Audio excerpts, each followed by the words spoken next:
सल्लल्लाहु अलैहि वसल्लम के कुछ मौजज़ात ऐसे भी हैं जो आम तौर पर बयान ही नहीं किए जाते। ऐसे मौजज़ात जो इंसानी समझ से बाहर हैं, जहाँ पहाड़ ठहर गए, जहरीला गोश्त खुद बोल उठा, दरख्त खुद चल कर आए, जब खजूर रोने लगे, और सबसे हैरत की बात, इनमें से बहुत सी निशानियां ऐसी हैं जो सिर्फ उस दौर तक महदूद नहीं बल्कि आज की दुनिया और आने वाली फितनों तक इशारा करती हैं। आज की इस वीडियो में हम बयान करेंगे हमारे नबी अलैहिस्सलातु वस्सलाम के 20 छुपे हुए मौजज़ात, ऐसे मौजज़ात जो आपका दिल हिला देंगे, आपका ईमान ताज़ा कर देंगे और शायद आपको रुला भी दे।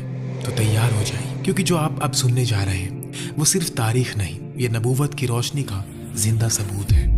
नबी अलैहिस्सलातु वस्सलाम का सबसे बड़ा मौजिज़ा कुरान मजीद है। अल्लाह ताला फरमाता है, अगर तुम उस चीज में शक करते हो जो हमने अपने बंदे पर नाजिल की है, तो इस जैसी एक सूरत ले आओ और अल्लाह के सिवा अपने मददगारों को भी बुला लो अगर तुम सच्चे हो।